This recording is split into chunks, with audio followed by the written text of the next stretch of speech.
ಕಾಂಗ್ರೆಸ್ ಸರ್ಕಾರಕ್ಕೆ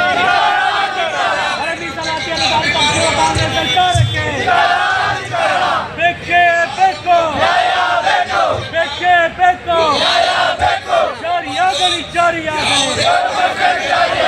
ಜಾರಿಯಾಗಲಿ ಜಾರಿಯಾಗಲಿ ಜಾರಿಯಾಗಲಿ ಜಾರಿಯಾಗಲಿ ಜಾರಿಯಾಗಲಿ ಜಾರಿಯಾಗಲಿ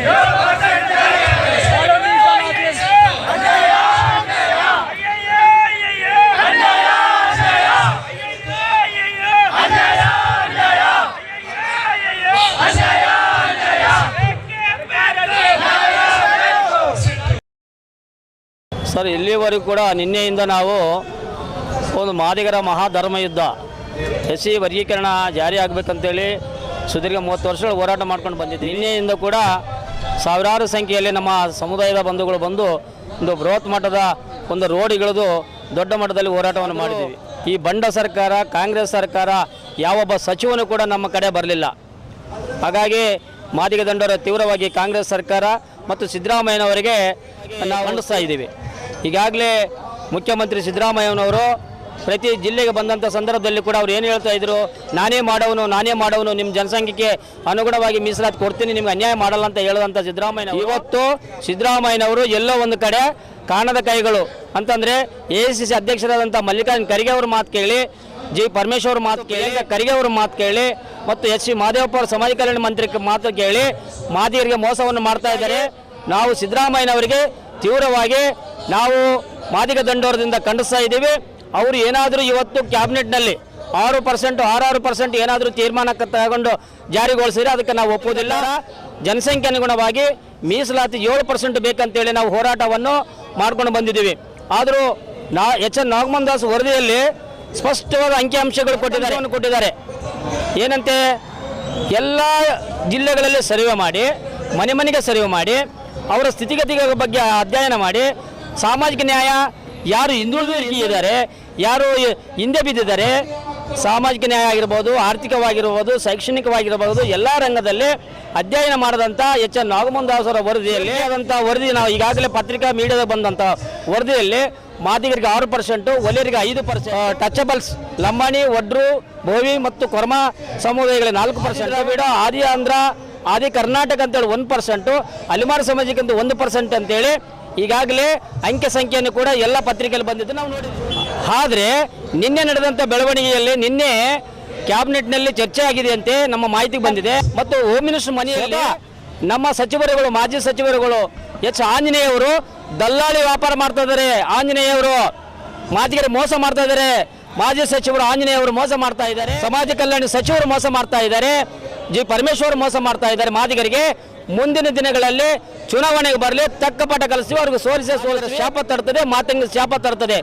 ಇವತ್ತು ನಾವು ಬೀದಿಗಿಳಿದು ಹೋರಾಟ ಮಾಡಿದವರು ನಾವು. ಒಲೆಯರು ಎಂದೂ ಕೂಡ ಹೊರಗೆ ಬಂದಿಲ್ಲ, ರೋಡಿಗೆ ಬಂದಿಲ್ಲ, ಎಂದೂ ಹೋರಾಟ ಮಾಡಿಲ್ಲ. ಅವ್ರಿಗೆ 6% ಯಾವಾದ್ರ ಮೇಲೆ ಕೊಡ್ತೀರಾ? ನಮ್ಮದು ಈ ರಾಜ್ಯದಲ್ಲಿ 37 ಲಕ್ಷ ಜನಸಂಖ್ಯೆ ಇದೀವಿ ಅಂತೇಳಿ H.N. ನಾಗಮೋಹನ್ ದಾಸ್ ಆಯೋಗದ ವರದಿ ಹೇಳ್ತಾ ಇದೆ. ಅವ್ರದ್ದು ಎಷ್ಟಿದೆ? 30 ಲಕ್ಷ ಇದ್ದಾರೆ ಅಂತೇಳಿ ಅವರು ಹೇಳ್ತಾ ಇದ್ದಾರೆ. ಅವ್ರದ್ದು 37%ಗೆ ನೀವು 5% ಕೊಡಿ. 37 ಲಕ್ಷ ಇರೋರಿಗೆ ನಾವು 6% ಸಮಾನ ಹಂಚಿಕೆ ಯಾವ ರೀತಿ ಕೊಡ್ತೀರಾ? ಯಾವ ಆಧಾರ ಮೇಲೆ ಕೊಡ್ತೀರಾ? ನೀವು ಯಾವ ಮಾನದಂಡ ಮೇಲೆ ಕೊಡ್ತೀರಾ? ನಿಮ್ಗೆ ಯಾವ ರಾಜಕೀಯ ಮೋಸ ಅಲ್ವಾ? ಇವರಿಗೆ ಕಣ್ಣಿಗೆ ಮಣ್ಣೆಚ್ಚುವಂಥ ಪಕ್ಷ ಈ ರಾಜ್ಯದಲ್ಲಿ ಯಾವುದಾದಿದ್ರೆ ಅದು ಕಾಂಗ್ರೆಸ್ ಪಕ್ಷ. ಹಾಗಾಗಿ ಮಾದಿಗ ದಂಡೋರ ನಾವು ಯಾವುದೇ ಕಾರಣಕ್ಕೂ ಒಪ್ಪಿಗೆ ದಂಡೋರ ಮಂದಕೃಷ್ಣ ಮಾದಿಗಣ್ಣವರ ನಾಯಕತ್ವದಲ್ಲಿ, ಅವರ ಆದೇಶದಲ್ಲಿ ನಾವು ಇವತ್ತು ಉಪವಾಸ ಸತ್ಯಾಗ್ರಹವನ್ನು ಹಮ್ಮಿಕೊಂಡಿದ್ದೀವಿ. ನಮ್ಮ ಪ್ರಾಣ ಹೋದರೂ ಪರವಾಗಿಲ್ಲ, ಚೆಲ್ಲಿ ಆದರೂ ನಾವು ಒಳ ಮೀಸಲಾತಿ 7% ಪಡೆಯುವವರೆಗೂ ನಮ್ಮ ಹೋರಾಟ ನಿಲ್ಲುವುದಿಲ್ಲ. 22ನೇ ತಾರೀಕುವರೆಗೆ ನಾವು ಇಲ್ಲೇ ಉಪವಾಸ ಸತ್ಯಾಗ್ರಹವನ್ನು ಕೊಡ್ತೀವಿ. ನಮಗೆ ಏನೇ ಆಗಿಲ್ಲ, ಕಾಂಗ್ರೆಸ್ ಸರ್ಕಾರ ನಮಗೆ ಮೋಸ ಮಾಡ್ತದೆ. ಈ ಸಂದರ್ಭದಲ್ಲಿ ಇವತ್ತು ಎಲ್ಲೋ ಒಂದು ಕಡೆ ಈ ಕಾಣದ ಕೈಗಳು ಅಂತ ಹೇಳಂಗಿಲ್ಲ, ಸ್ಪಷ್ಟವಾಗಿ ಅವ್ರ ಹೆಸರುಗಳನ್ನು ಬಹಿರಂಗಪಡಿಸಿದ್ದೀನಿ. ನಾವು ಒಲೆಯರು ಮತ್ತು ಮಾದಿಗರು ಅಣ್ಣ ತಮ್ಮರು ಅಂತ ಹೇಳ್ಕೊಂತೀವಿ. ಇಲ್ಲಿವರೆಗಾದ್ರೂ ವೈರಿಗಳಿದ್ರೆ ಛಲವಾದಿಗಳೇ ನಮ್ಮ ವೈರಿಗಳು, ಛಲವಾದಿ ಸಮುದಾಯದ ನಮ್ಮ ವೈರಿಗಳು.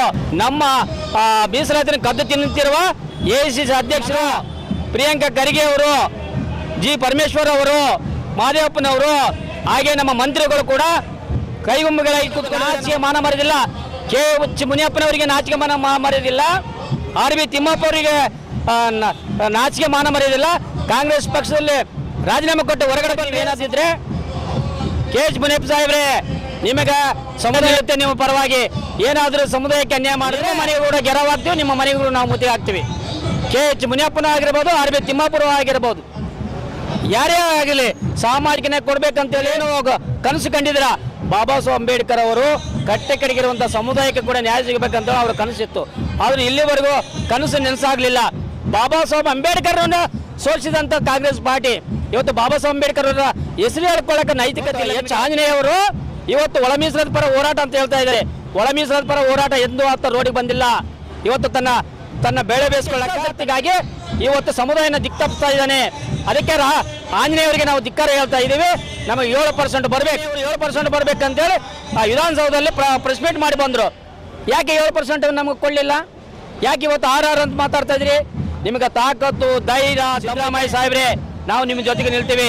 ನೀವು ನಮಗೆ 7% ಕೊಟ್ಟು ನಮಗೆ ನೋಡಿ ಸಮುದಾಯ ನಿಮ್ಮ ಪರವಾಗಿ ಇರ್ತಾರೆ ಕೊಟ್ಟರೆ ನಿಮ್ದು ಯಾವ ಜಿಲ್ಲೆಗೆ ಬಂದರೂ ಕೂಡ ಗೆರವು ಮಾಡ್ತೀವಿ, ಕಪ್ಪು ಬಾವುಟ ಪ್ರದರ್ಶನ ಮಾಡ್ತೀವಿ, ನಿಮ್ಗೆ ಅವಮಾನ ಸರ್ಕಾರಕ್ಕೆ ಆಗ್ರಹಪಡಿಸ್ತಾ ಇದ್ದೀನಿ.